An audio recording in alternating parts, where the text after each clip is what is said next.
Monsieur le conseiller spécial du chef de l'État. Comment vous allez? Je vais bien, merci beaucoup.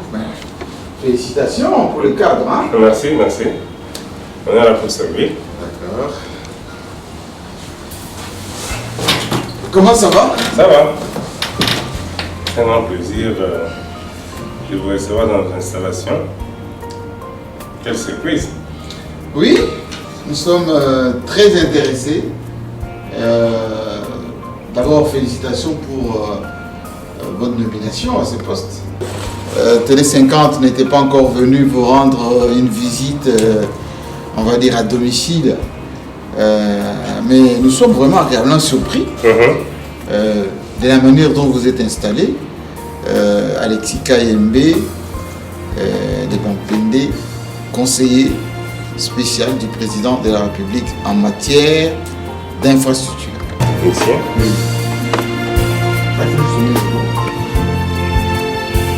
À un moment donné, quand les gens vont voir cet élément, ils vont dire là, c'est un théâtre.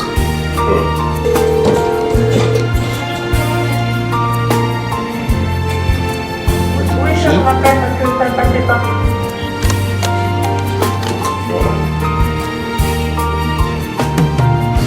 La visioconférence avec le technicien. Ça sert à 1 kilo. Pourquoi c'est 453? D'accord. Bon, effectivement, au sein du site présidentiel, il y a le gouvernement, il y a les amis, pour gérer des petits dossiers. Les audiences, en fait, on reçoit tout ça les gens passés. Ah, bien évidemment, c'est notre président de la République. On commence, hein? Oui, la photo officielle du chef de l'État. Oui, exactement. Bon, ça c'est la photo, en fait, de l'investiture. Donc, c'est historique. Vous voulez la première alternance, c'est ainsi que j'ai mis cette photo dans notre bureau. Qu'est-ce que ça symbolise pour vous? Ça symbolise un transfert pacifique pour le pouvoir. C'est la première fois que nous avons eu ce genre de choses dans notre pays. De Kassarobo, Mobutu, Laurent, José. Voilà, donc tout le monde c'est historique. Alors ça, vous voyez le tableau ici. Quelle est la signification? Voilà, le tableau, vous voyez? Oui. Donc ce sont les infrastructures. Je ne veux pas que quand on parle des infrastructures, on se limite seulement au niveau des routes. C'est pourquoi vous voyez l'autoroute aussi, des maisons sociales. Ça c'est la fibre optique, ce qu'on appelle l'infrastructure aujourd'hui numérique. C'est très important pour développer le pays. Et j'ai mis, vous voyez que plus ou moins sont des Congolais, pour dire qu'ils doivent faire partir aussi des projets d'infrastructure. Oui. Madame Fatou, voilà. Donc, c'est un background pour mon vie, jusqu'à la partie admis. Spécial. Elle vient de KPMG, donc il fallait qu'il y ait des ressources c'est-à-dire que spécifiquement qualifiées et professionnelles. Voilà. Madame, est-ce que le spécial, c'est un patron bien? Comment? Rigoureux, perfectionniste, un leader. Est-ce qu'il est facile à vivre au quotidien dans le travail? Oui, il faut le comprendre ce qu'il veut, surtout.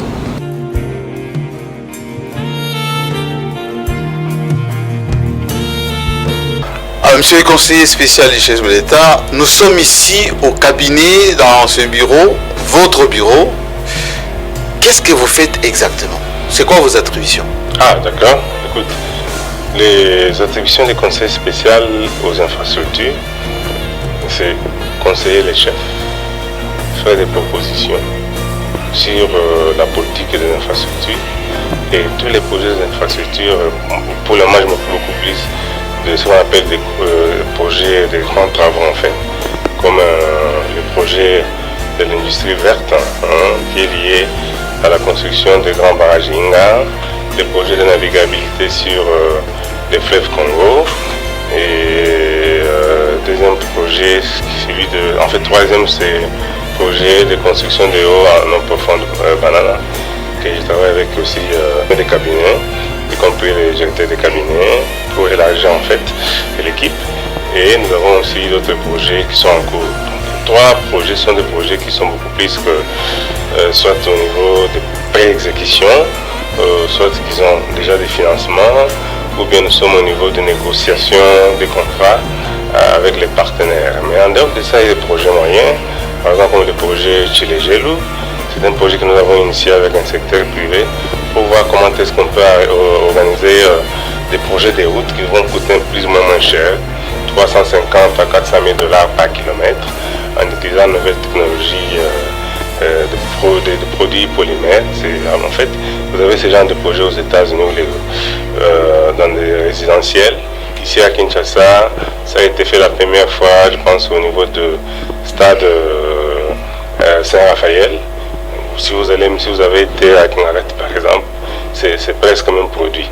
Donc pour Chilejelu, on commence comme projet pilote. Chilejelu, c'est un pilote, techniquement parlant, on commence quelque chose qui va coûter moins cher, mais avec une bonne qualité. Ça va commencer dans l'espace Grand Kassai. C'est un chef-lieu de Grand Kassai, Chikapa, Kananga, Mbujimayi, Kabinda et Lusambo. Après, ça va s'étendre sur Grand Bandundu, Grand Équateur, pour un peu compétir avec le marché standard que nous avons des infrastructures. Alors, vous êtes que dans les grands projets ou vous êtes aussi, on va dire, dans des petits projets à court terme? Bon, pratiquement, vous savez, nous avons conseiller principal aussi des infrastructures du chef de l'État. Je pense qu'il est beaucoup plus dans les projets moyens. Je ne dis pas que c'est un projet qu'on peut considérer petit. Si jamais il tombe dans nos installations, je ne les rejette pas. Je travaille étroitement avec mon collègue conseiller principal. Il y a aussi directeur de cabinet adjoint chargé des infrastructures au niveau du cabinet du chef de l'État qui travaille sous l'autorité directeur de cabinet. Donc parfois il y a des projets qui se croisent. Mais vous savez, la RDC, c'est un grand pays, c'est un grand chantier où tout est vraiment prioritaire, quoi. Un projet, par exemple, la construction de fibres optiques, puisque la construction, ça fait partie des attributions des infrastructures. Vous voyez bien, si vous voyez bien même l'ordonnance loi du chef de l'État, si je ne me trompe pas, numéro 34,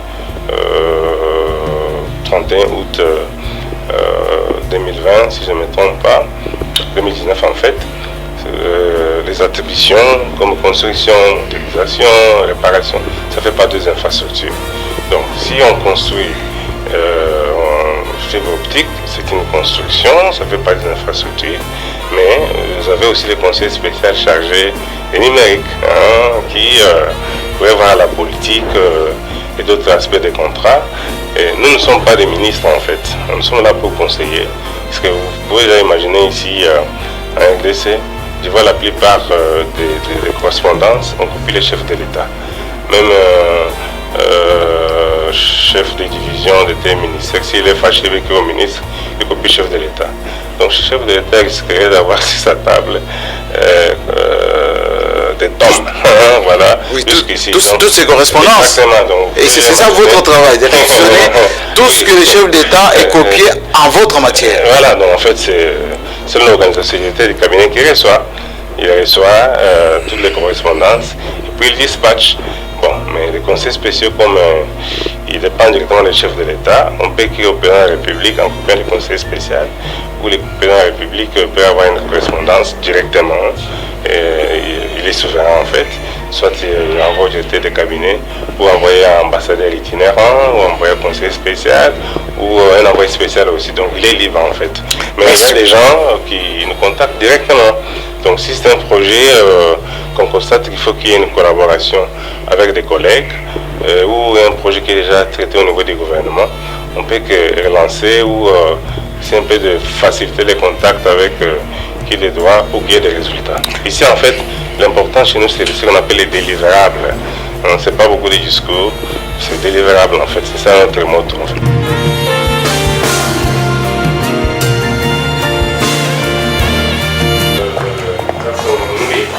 Ah, enchanté professeur. C'est Christopher. C'est un plaisir. Mais on se connaît. Absolument. C'est un grand expert. Alors, Je veux bien, professeur, que vous nous parlez tout petit peu de ce que vous faites avec les conseillers spéciaux.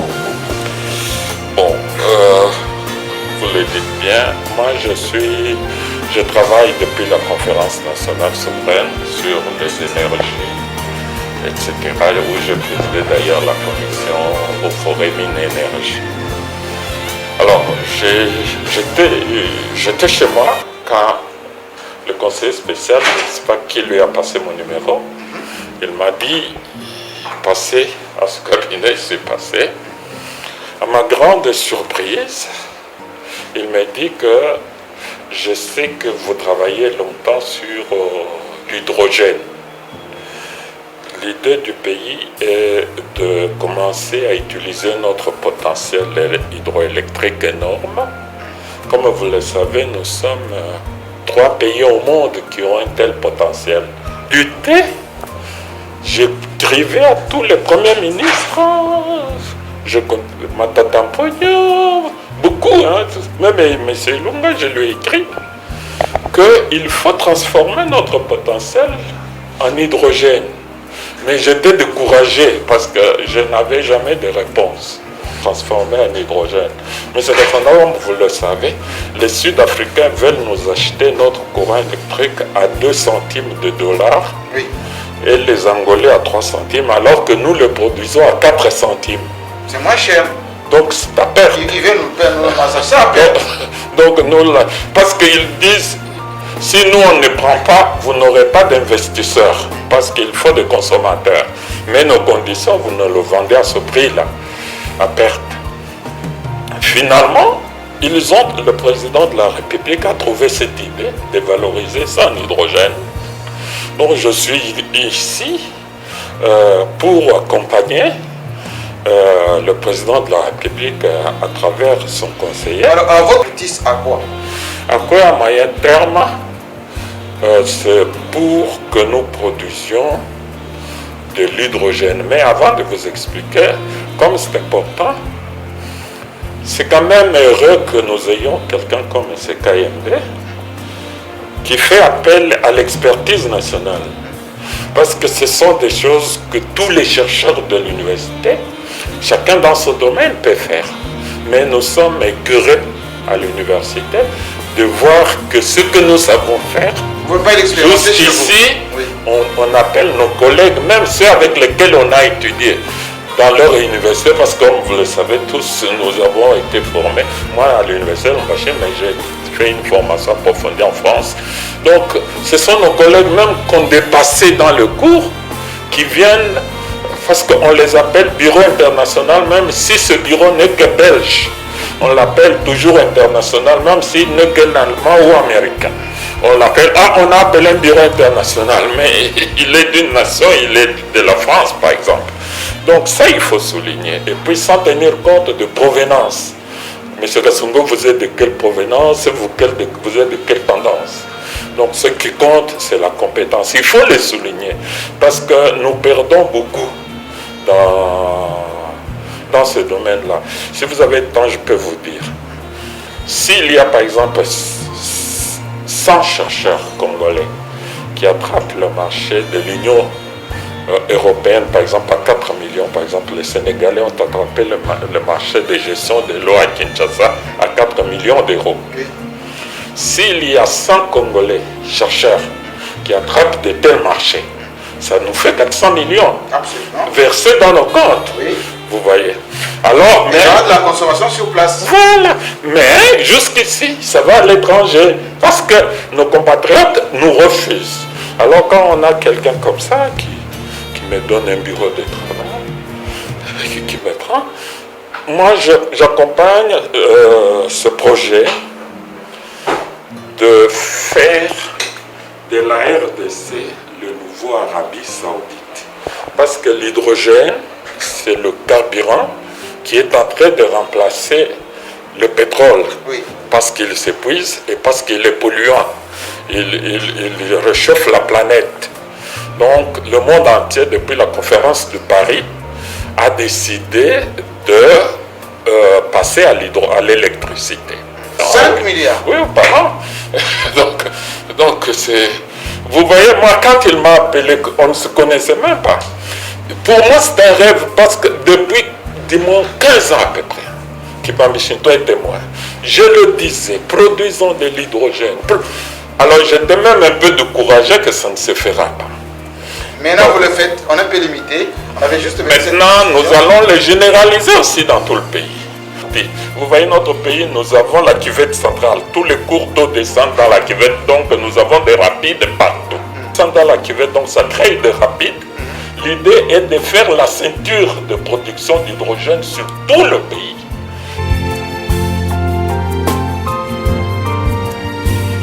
Générer l'énergie. Oui. Mais l'énergie n'est pas arrivée à Kinshasa ou desservir la province de Grand Bandundu, parce qu'il y a des problèmes de transport. Vous voyez déjà qu'avec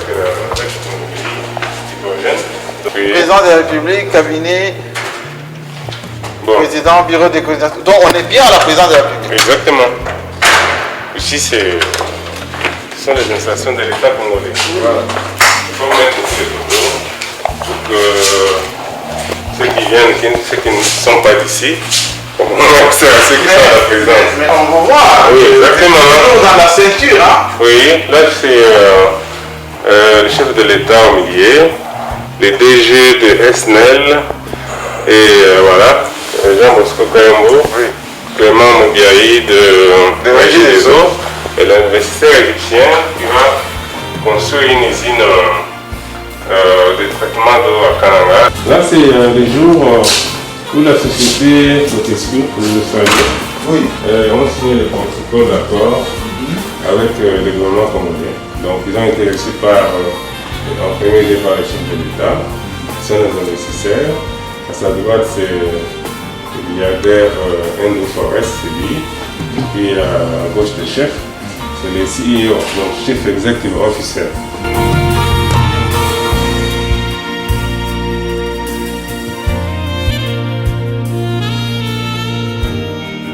Donner la place aussi à la femme. Oui, c'est ce que je constate. Hein. Quand même que... Il y a une dame, deux messieurs, une dame. Tiens, j'ai découvert c'est vrai, à l'École nationale d'administration. Exactement. Comment ça va? Ça va très bien, merci beaucoup. Comment ça se passe avec les conseils spéciaux?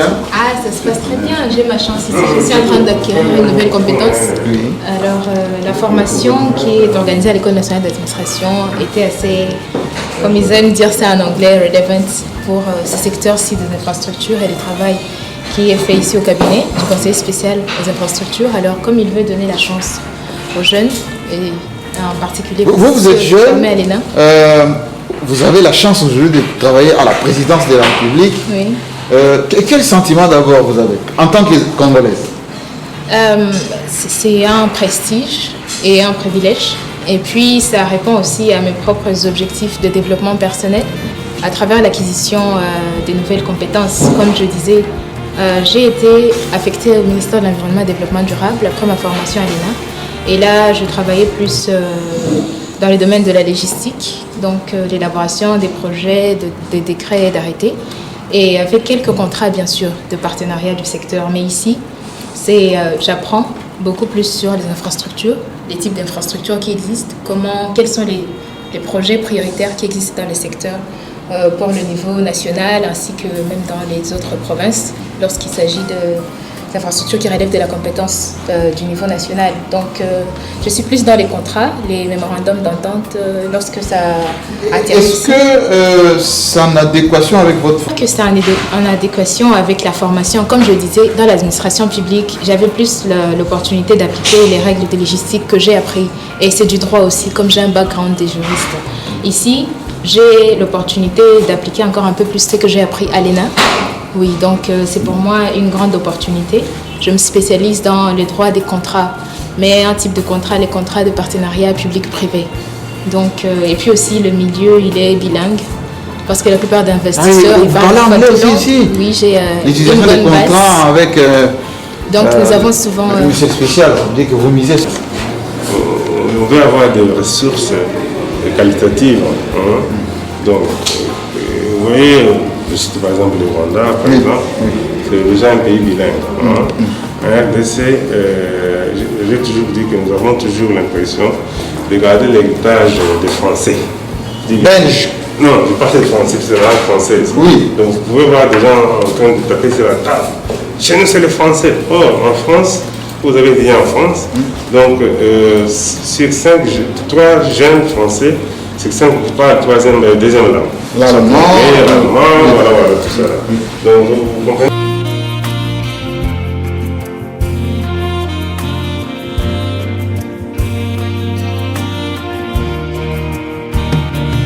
Alors dites-nous un peu, qu'est-ce que vous faites vous comme travail au bureau du conseil spécial?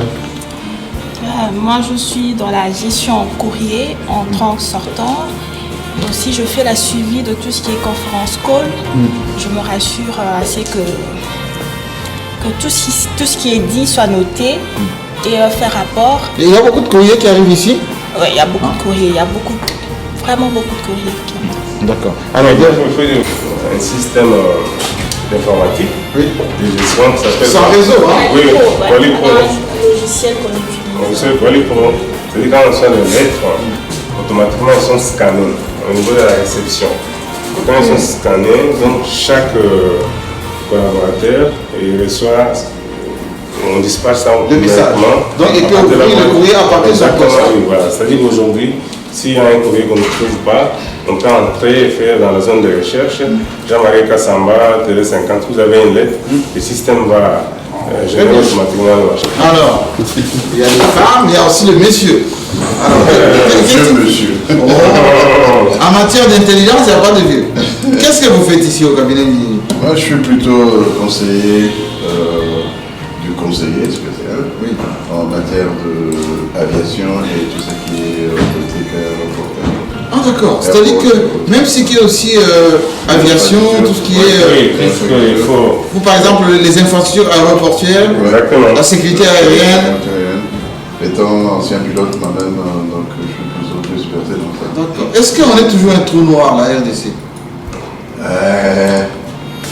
Parce qu'on dit que quand vous survolez la RDC, vous ne savez pas, vous allez atterrir où, qui s'occupe de la sécurité.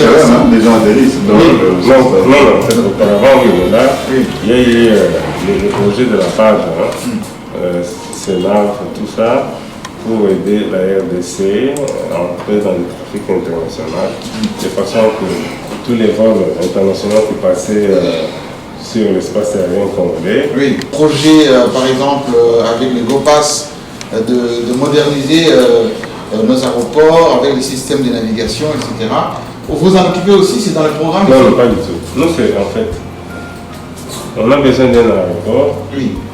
Sa construction, c'est l'infrastructure. Et quand même à donner des conseils ou à améliorer ce qu'ils ont à faire. Donc on sera là pour les accompagner. La suite, je sais que vous êtes ça. Nous vous expliquer un tout petit peu ce que vous faites. Je sens que vous êtes très technique. Hein? Il y a un peu de spécialité par ici. Dites-moi un peu qu'est-ce que vous faites ici au bureau du conseil spécial. Ok, moi je suis ingénieur civil de formation. Je suis chargé d'études énergie, électricité, gaz, hydrocarbures. Et nous nous occupons de formaliser les différentes discussions qui se passent au cabinet en fournissant les données techniques dont le patron a besoin pour prendre une décision. Les techniciens, est-ce que la plupart des observations que vous faites, vous les déposez directement chez le conseil spécial, vous faites des mémorandums par exemple qui peuvent aller chez le ministre? Oui, nous faisons ça dépend de la situation et de le type d'information dont la hiérarchie a besoin pour décider. Donc nous faisons aussi bien des notes d'explication, des mémos et toutes sortes de documentation pour la hiérarchie. Bon, question de confiance un tout petit peu. Ne comptez pas sur lui. Non. Comment ça se fait les recrutements ici? Est-ce que c'est les copinages, les tribalismes, il a amené ces gens avec lui ou c'est la compétence encore une fois? Vous avez bien vu que c'est la compétence d'abord. Il y a presque toutes les provinces qui sont représentées. Son Excellence le Conseil spécial, oui. Son Excellence le Conseil spécial y tient particulièrement à la représentativité aussi bien genre que province. Nous avons des collègues qui sont absents. Si nous étions tous là, vous alliez voir notre directeur de cabinet du Congo central, Madame Bandoudou, l'autre Madame Manima, Sud Kivu. Donc c'est la RDC. Oui, la RDC.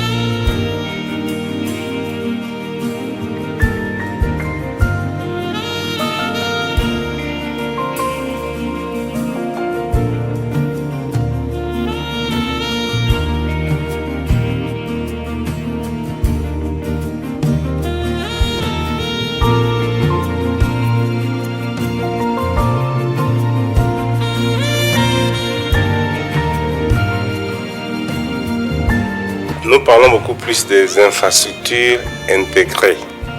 En fait, la vision des chefs, c'est qu'on ait une infrastructure qui parle à une autre. Si vous avez une route, cette route-là commence où jusqu'où? Vous avez un aéroport ici, on fait une route qui se termine à 3 km de l'aéroport. En fait, c'est pas intéressant. On fait une route et 3 ans après, on revient encore pour faire la fibre optique. Pourquoi pas quand on fait d'abord l'ingénierie civile, la construction de la route, et là accompagné soit de la fibre optique, et puis si c'est possible aussi avec les pipes, et voir aussi partout où la route passe, est-ce qu'il y a des moyens de faire aussi des routes à dessert agricole. Donc c'est ça en fait, quand on parle d'infrastructures intégrées. C'est pour ça que vous avez infrastructure intégrée, c'est-à-dire dans une route, on peut mettre chemin de fer, fibre optique, téléphone, voilà. Télévision, par exemple le pipe pour amener les carburants. Oui. C'est ça vos projets. Tout à fait, oui, exactement. On rentre un peu, Christian. Donc tu rentres. Oui, reste ici. Donc compte tenu de difficultés que nous avons eues dans le passé, oui, et actuellement, donc il faut qu'il y ait quand même une politique des infrastructures. En tout cas, c'est très important.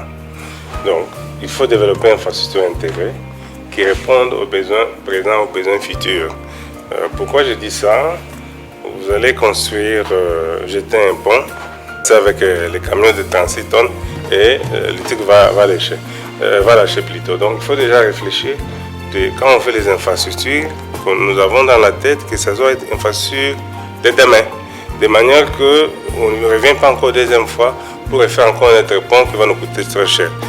Partout dans la capitale, même dans d'autres provinces, vous allez voir chaque fois qu'il y a une route asphaltée et cette route-là est coupée. Donc quand on a fait la route, on n'a pas réfléchi qu'il fallait peut-être passer quelques câbles intérieurs ou bien des tuyaux de régie des eaux. Donc on n'a pas consulté soit les régies des eaux pour faire la route, pour voir est-ce que prochainement il y aura tel besoin. Qu'est-ce qui va se passer une fois que la route devient opérationnelle? 6 mois, il y a quelqu'un qui va venir, les gens de OVD par exemple, à qui personne, couper, passer le tuyau, je ne sais pas quoi, et puis sans les... Et ça fragilise encore la route. Exactement. Donc si on fait une infrastructure de demain, de futur, donc ce sont des choses auxquelles on doit vraiment tenir compte. Il faut doter aussi de la politique cohérente, des infrastructures. Je m'explique. Je parle des cas des abus. Quelqu'un fait la route, société de contrôle qui arrive, il signe les papiers que c'est bon. 6 mois après, la pluie tombe, la route n'est plus là, comme la route par exemple de Bokassa. On doit avoir une politique aujourd'hui, de manière que si vous avez mal fait le travail, vous pouvez être blacklisté.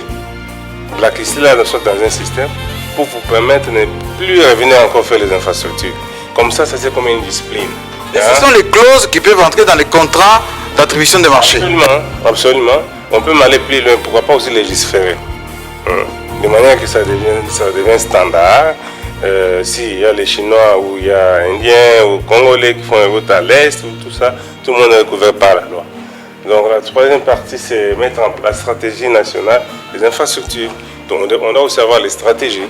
Ici, je donne toujours un exemple pour que les gens comprennent bien, puisque tout le monde n'a pas le même niveau de compréhension.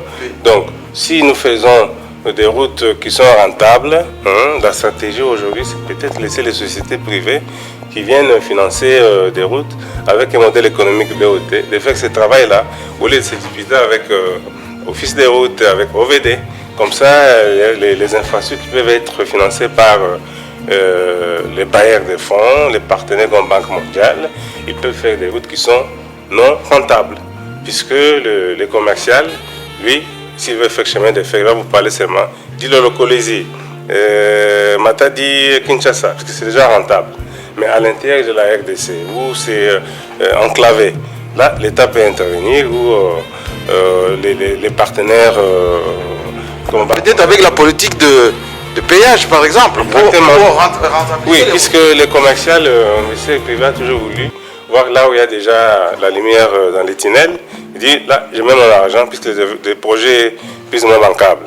Mais nous, en tant que l'État, s'il y a des stratégies derrière, on laisse, puisque le Congo c'est un pays quand même énorme. Oui. On a, par exemple, besoin aujourd'hui de construire plus ou moins 20 000 km de routes asphaltées.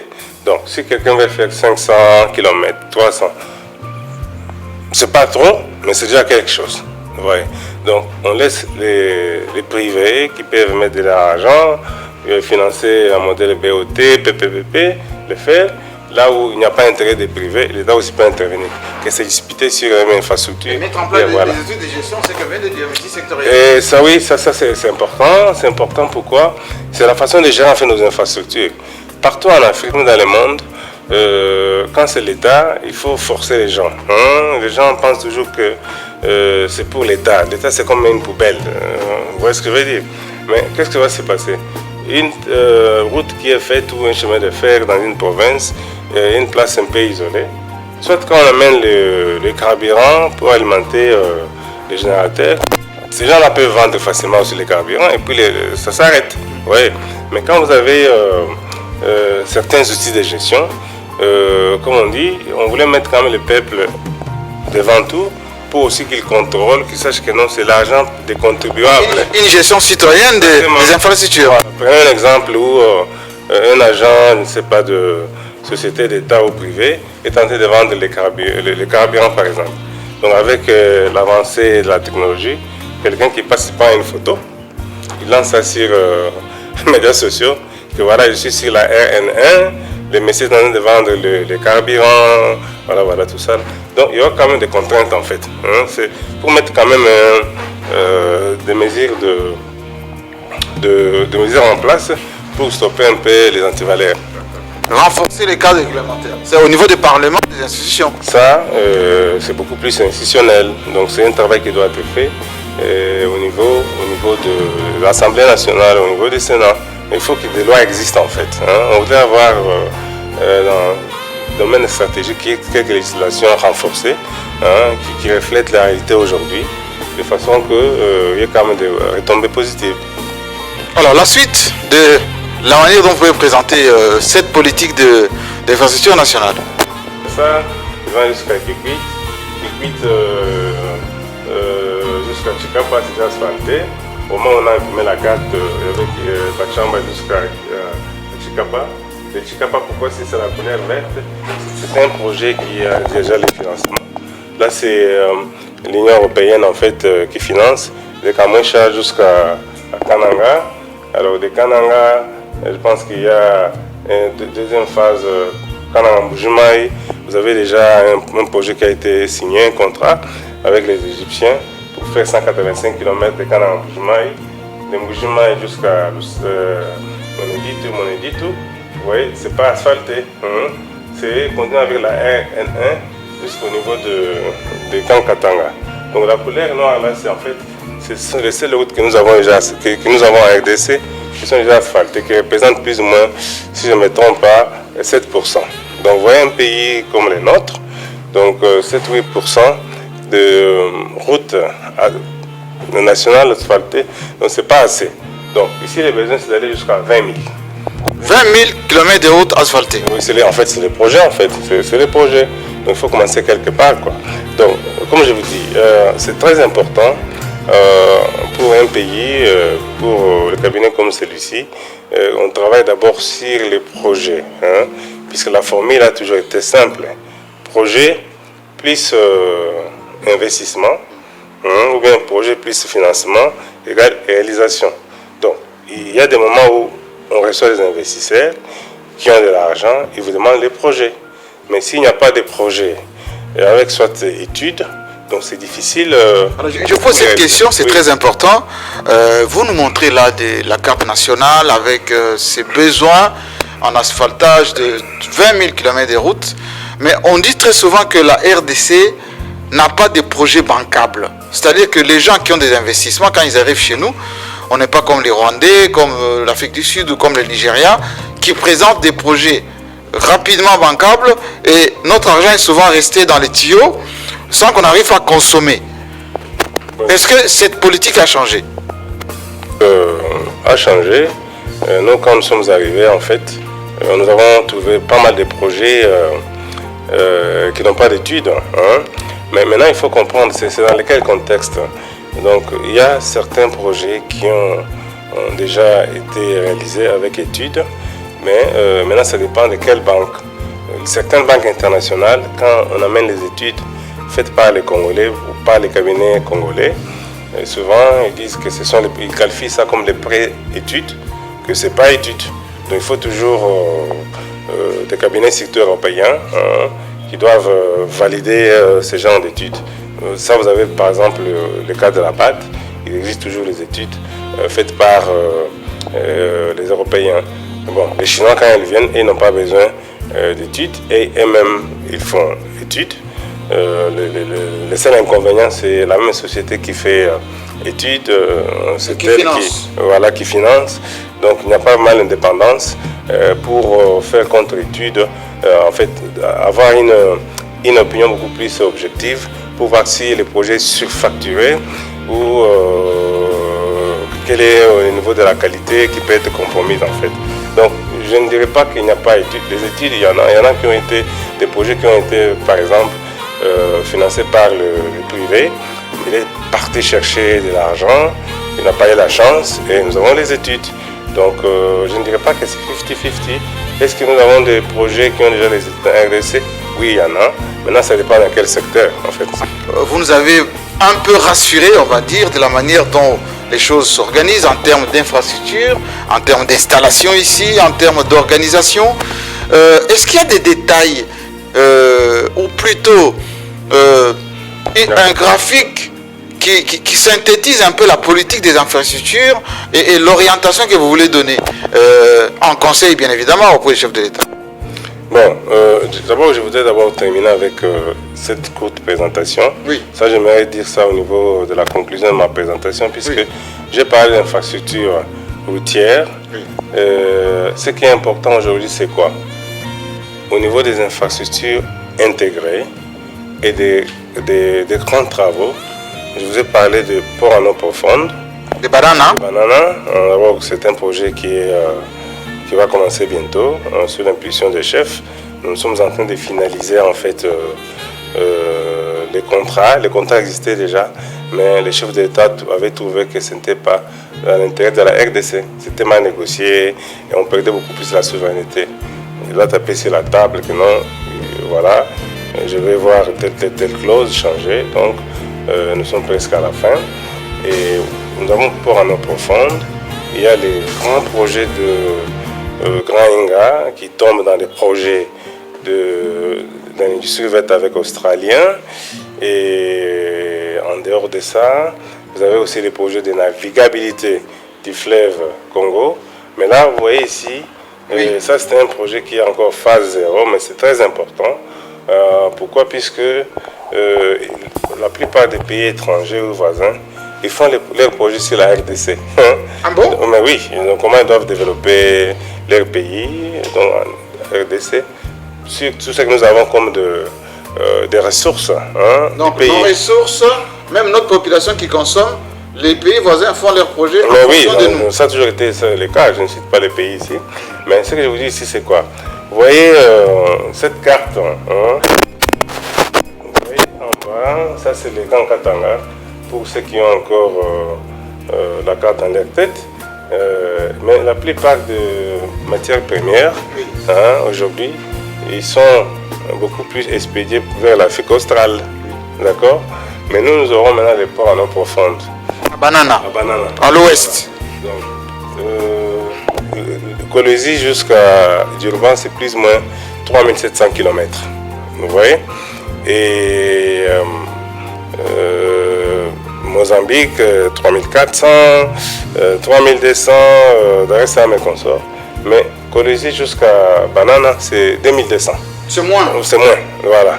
Donc, selon les études de la FEC, c'est vraiment important qu'on développe un tronçon, une autoroute à l'interne, 2200 km, pour pouvoir expédier une grande partie des ressources qui sont... Alors ça veut dire en langage clair, ça veut dire que si nous on a une autoroute à l'intérieur de terre qui amène du Katanga vers Banana, c'est-à-dire dans le Congo central, ça sera plus rentable que d'évacuer aujourd'hui nos minerais, par exemple, vers la Zambie, vers la Tanzanie ou vers certains...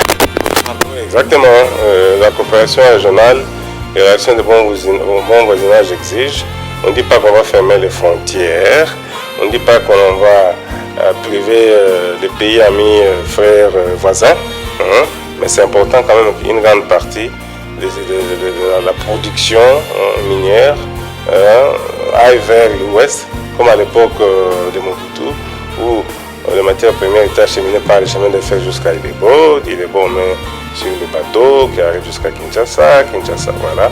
Puisque là on paie quand même 7 milliards 200 millions de dollars, du fait que, avec frais de transportement et autres. Donc ces 7 milliards vont rester à l'intérieur de la RDC, avec les routes aménagées, voilà, par exemple, qui vont désenclaver beaucoup de provinces. Ouais, un projet pareil n'a pas vraiment besoin de financement de l'État. Puisque l'investisseur, quand il voit déjà qu'il y a un besoin, qu'ils avaient un port à eau profonde, que la grande partie des minerais, des cargaisons miniers quittent le sud vers l'ouest. Et là, donc, d'abord quand nous étions en Indonésie, je pense que c'est l'année passée, oui, non c'est cette année, je pense, en Indonésie, donc nous avons trouvé une société qui est intéressée, indonésienne, capable de faire ce genre d'infrastructure avec un modèle économique acceptable, mais c'est-à-dire qu'une autoroute en béton, une autre société est intéressée, voilà, si vous faites l'autoroute, moi je veux faire les pipelines de Sakanya jusqu'à Banana. Bon, vous voyez déjà, quand vous avez les pipelines, et les carburants qui coûtent cher, au niveau de Bandundu, Kasai, Grand Katanga, on peut avoir 10 à 15% moins cher à partir du prix de sortie des bateaux. Et que ce qui est vendu aujourd'hui, parfois c'est 30%, 40%. Il y a une autre société qui est intéressée, dit voilà, avec les pipes, toujours avec l'ingénierie civile, si vous faites l'autoroute, moi je viens de mettre la fibre optique. Donc vous voyez, quand on parle des infrastructures intégrées, vous avez l'autoroute, vous avez les pipes, et vous avez la fibre. Chaque 100 km, vous avez des stations d'essence à des côtés, voilà, et autour desquelles vous avez des villes modernes, villages modernes, qui dépendent toujours des stations d'essence, avec les panneaux solaires, donc tout est possible. Voilà. Merci beaucoup. Alors, la synthèse maintenant, pour ne pas dire la fin. Oui. Va vite, puisque c'est Inga 3. Dans Inga 3, vous avez 3 firmes qui sont intéressées pour les développer. Ça, c'est les coûts. Les Chinois, avec les Espagnols, ils veulent le faire à 15 milliards. Les Allemands à 12, les Australiens à 6. Mais les Australiens veulent faire des lignes à 4, à 20 milliards. Donc, pour le moment, ils se parlent avec des partenaires qui sont ici dans Inga 3, puisqu'ils veulent faire Inga 3 et Inga 8 au même moment, dans une période de 5 ans. Voilà, donc au lieu que 30 ans, comme on a toujours parlé. Donc, alors, qu'est-ce que nous avons ici derrière? L'idée, c'est que si nous avons Inga, les Inga passent tout ce qui est les transports de Inga, la partie de distribution en fait, puisque la RDC aura aussi sa quote-part, on est bien d'accord. Donc, bien sûr, on va respecter les engagements internationaux, entre autres celui de l'Afrique d'ici de RDC de 2500 MW. Mais en plus de ça, le chef dit qu'on doit d'abord répondre aux besoins locaux. Donc, vous savez, à Kinshasa, on a toujours des problèmes de délestage. Dans d'autres provinces, il n'y a pas de délestage puisqu'il n'y a pas de courant. D'accord? Donc, il y a déjà les installations au niveau des Bandundu, d'accord? Où travaux qui ont été financés, ça fait plus de 15 ans par la Banque mondiale. Il y a même déjà une station. Donc, je pense que comme les courants passent par là, il y a moyen aussi de les laisser peut-être 150 à 100 MW. Pourquoi? Les présidents ne veulent pas que les courants de Inga restent seulement pour la consommation. Non, ça reste pour la consommation. La consommation minière, agriculture, pour aussi investir. Comme ça, les gens, ils ont l'énergie normale. Tu peux allumer la télé, mettre quelque chose dans les frigos, mais de même, vous pouvez aller au travail.